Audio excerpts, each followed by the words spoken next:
Merci, honorable président, honorable membre du bureau, chers collègues. Président, je tiens tout d'abord à vous féliciter, à féliciter le bureau pour cette initiative. J'aurais dit sans objet parce que les interventions de mes collègues ont été vraiment pertinentes. Ils sont revenus sur la recommandation. À l'heure où l'Assemblée nationale est indexée du doigt, partout, dans les réseaux sociaux, dans la télévision, dans la radio, on dit que l'Assemblée nationale est muette sur la situation que vit actuellement le Congo. Honorable président, s'il était permis de voter par deux mains par notre règlement intérieur, je voterai avec mes deux mains pour cette recommandation. Honorable président, chers collègues, il eut un temps où même à l'Assemblée nationale, même à certains niveaux de notre pays, on avait même peur de qualifier l'agresseur. On avait même peur de dire que c'est le Rwanda qui nous attaque.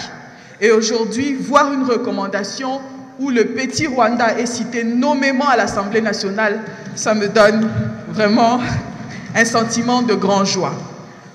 Honorable président, on ne négocie pas de bonne foi avec des personnes de mauvaise foi.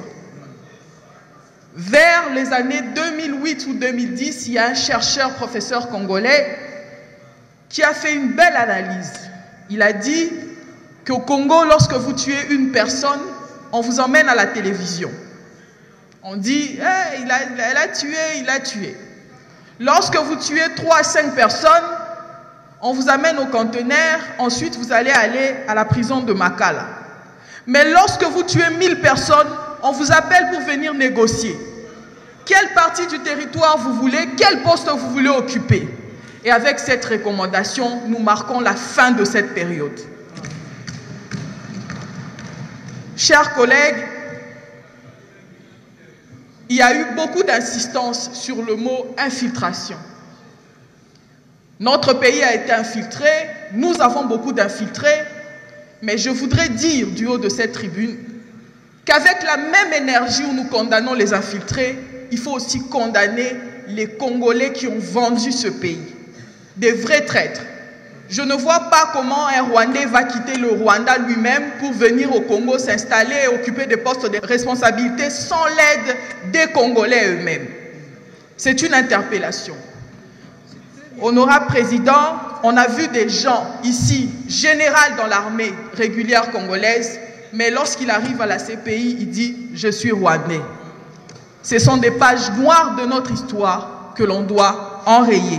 Honorable président, je réitère encore mes sincères félicitations et je propose qu'après cette recommandation sur l'armée, que l'Assemblée nationale adopte une autre recommandation sur certains accords commerciaux.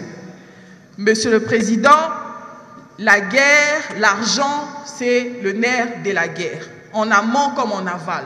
Nous n'avons pas d'accord à faire avec le Rwanda.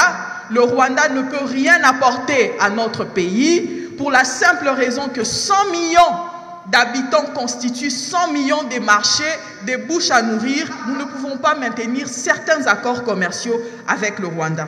Honorable Président, la guerre, c'est tout d'abord psychologique.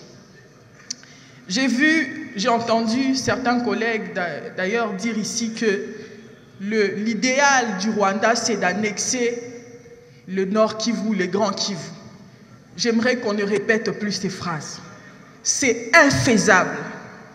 On a réussi à nous mettre des choses dans la tête. Nous avons créé une phobie. Numériquement, démographiquement, tous les paramètres possibles, c'est impossible. Et qu'est-ce qu'on fait? On commence par la tête. Il n'y aura pas de négociations. Le Congo appartient et appartiendra aux Congolais. Je vous remercie, chers collègues.